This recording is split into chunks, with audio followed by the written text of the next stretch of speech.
Light enters the eye through the cornea, which protects the eye and bends light to create focus.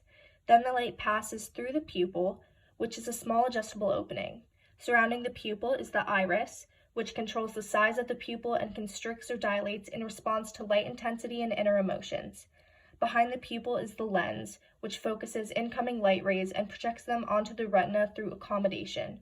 The retina is the thin inner surface of the back of the eyeball and is the most important part of the eye. It contains rods, which are shown here, which are photoreceptors that enable black and white vision, and cones, shown here, which are photoreceptors located in the fovea, a small depression in the center of the retina where visual acuity is the highest. Cones detect fine detail and color in daylight or bright light. The trichromatic theory is the theory that the retina contains 3 different color receptors, one most sensitive to red, one to green, and one to blue, and when these receptors are stimulated in combination, they can produce the perception of any color.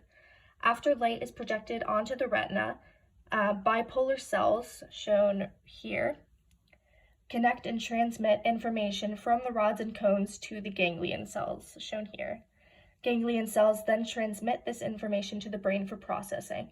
Here is where the opponent process theory begins, which is the theory that opposing retinal processes enable color vision. The opponent process pairs are black and white, yellow and blue, and green and red. The optic nerve, right here, contains bundled axons of ganglion cells that hook the retina to the brain. Your blind spot is the point where the optic nerve leaves the eye, creating a spot where there are no receptor cells. The information then passes through the thalamus, where it is routed to the appropriate area of the cortex for processing.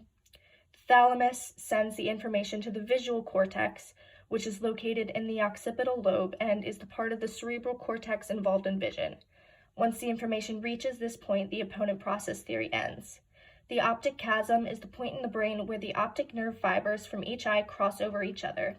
And feature detectors are cortical neurons that respond to specific features of the stimulus, like shape, angle, or movement.